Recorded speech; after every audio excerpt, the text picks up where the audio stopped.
Hello and welcome, George Fair here, aka Neck of Vermilion. And although I said there was going to be a part 2, this is more of a 1.5, because I think this deserves its own separate video. Because one of the things that Rick Beato, one of the people that I obviously have subscribed to and listened to, talks about is how there's a lot of people who just don't really pay attention to music. And that is unfortunately true. And although he's inclined to say it's video games, I can get that. Like, if you get into video games, get into the competitive spirit of gaming, yes, you're not going to really pay attention to the sound, there are those who actually will put effort into listening to the music, but even then, you're, dividing your attention away from competition, so... Which, as I mentioned previously with the Modern Warfare trilogy, when you go into the multiplayer, there is basically no music that plays when the match is going on. It's only at the start of the match and at the end of the match. And the only other instance where you listen to music when the music is played in the Modern Warfare trilogy is, like I said, you go to play the single player experience. And even then, there are instances where it balances between music and silence. There's a lot of other games I thought of referencing, but I think because Call of Duty is such a mainstream title, and a lot of people watching this are probably the ones who will be paying attention to the mainstream, I think it would be the best one to reference. There's a lot of other genres I could reference that involve things like menu management, resource management, stuff like that. And so you listen to music in the background, but at the same time, I think that might be a bit unnecessary. So I'm just sticking to talking about Call of Duty.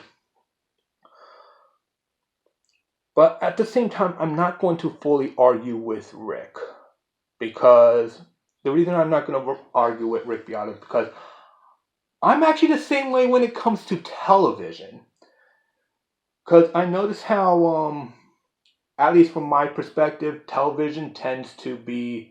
It seems like a lot of TV shows overuse music to a point that it ends up losing its quality. I had a hard time explaining this. Thankfully, someone by the name of Tantacruel had actually talked about this, talking about stock music used in reality TV. I've also noticed the same thing when it comes to TV dramas as well. In which case, for example, there's this one crime scene show, and people are talking in the strip joint, and the song they have playing in the background is Clones by Akira the Don and Bashi. And if you've heard the song Clones, you understand it's really weird. Why would you be in such a place with a rap song where people talk about the Kennedy assassination, conspiracy theories and things like that? Because that's a big part of what the song Clones is about, conspiracy theories. And a lot of this stuff, and I think another excellent example is what Tantacruel goes by when he refers to what he refers to as autosad, in which case a generic tune, it's supposed to be a melody that's morose, that's supposed to make you feel sympathetic, make the whole scene seem sad. And they always play it at the most curious instances, as to say you're supposed to be sympathetic for this person, as opposed to having that sympathy be natural. And it ends up becoming a joke. Not only does it feel like it's making a joke of what this person is going through, but it also seems to make a joke of music itself. And especially since there's a lot of TV shows out there where it just bombards you with sound over and over and over again. And like I said in the part 1, there's people like me who don't like that. We like it when we have those softer moments, those quiet moments. And even, like I said, in reference to the Modern Warfare trilogy. while there is those moments where there is music playing and it's interesting, it gets you involved and gets you excited or whatever the case may be, at the same time, there's also those quiet moments so you could focus on what's going on. So there is that.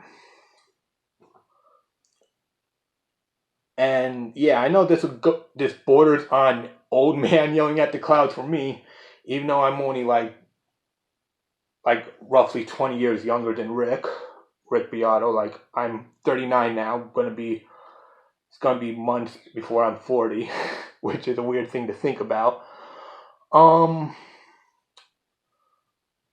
But yeah, like there's a part of me that would say this audio bombardment from TV is what kills the interest.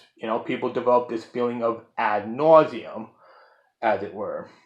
You know, After all, there is something. Although I'm not going to say it is this, but there is something called misophonia. Where repetitive sounds such as chewing, dripping water, and tapping can in turn cause like migraines, nausea, and other such things. And end up feeling sick from a repetitive sound. And while not everyone has misophonia, there are some people who will have an experience similar to it due to repetition. So just as out there are people who will get bored of it, as I described previously when I referenced Tema Ehrenfeld's article in Psychology Today, of how people no longer get stimulated by the same experience. It's just the same old because it's just the neurons going off from the memory. But yeah, you got people get bored of it and stuff like that, and eventually all these melodies that just bombard people, all these sounds, it ends up just feeling like noise. But of course, it may not always be that. Maybe it's not the audio barrage of reality TV. Maybe it's not the video games. Because some people also have conditions such as, well, I only wrote a few down because there's a lot.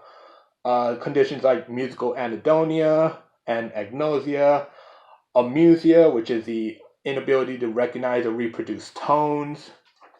Some people used to call it being tone deaf. So there are people who have these neurological conditions where they can't really relate to the music, they can't recognize music, sound really has no meaning. So I think it's a mixture of things when it comes to the depreciation of music. And I think that's what I'm going to call this video, the depreciation of music, before I get back on track with the main script. Which is that, like, there are things out there that, while some people it may be depreciating, others it may not. Because, well, I can definitely think of people who have less respect for music because of the bombardment from TV shows. At other times, I do know some people who will watch these reality TV, but then will stop and listen to and enjoy music. Although I do notice oftentimes that the music is actually different from what's played on TV. So I can understand someone who watch a lot of crime dramas and did not want to listen to someone like Akira the Don because they probably heard music like that too many times, but they listen to something like jazz or even an opera, and maybe that's the thing that they enjoy simply because, well, it's different. New experiences means new stimulation and new excitement. And that's the thing that I think a lot of this is. A lot of people who don't seem interested in music. It's just that they've had some form of audio bombardment. It isn't just the whole thing of like anhedonia or agnosia or amusia, or even something similar to misophonia. It could just be that they've been bombarded with the same kind of sound, and perhaps the lack of interest in music is because of this bombardment, be it through video games or the broadcasters, as I talked about in the previous video, or perhaps even the thing that I talked about now, the thing that I don't like, which is TV shows. And I will admit it, like the only TV show I've ever really looked forward to watching is Impractical Jokers, and that's it. As funny as that may sound, there's a lot more I could say, but at that point I'd be redundant. And as research shown that I'm referencing, not a lot of people like redundancy. So for this, I'm going to end video 1.5 and then go into part 2 when it comes to the whole thing of talking about music, getting back on track to talking about music and everything related to music. So with that said, I am George, aka Neck of Vermilion, and I thank you for watching.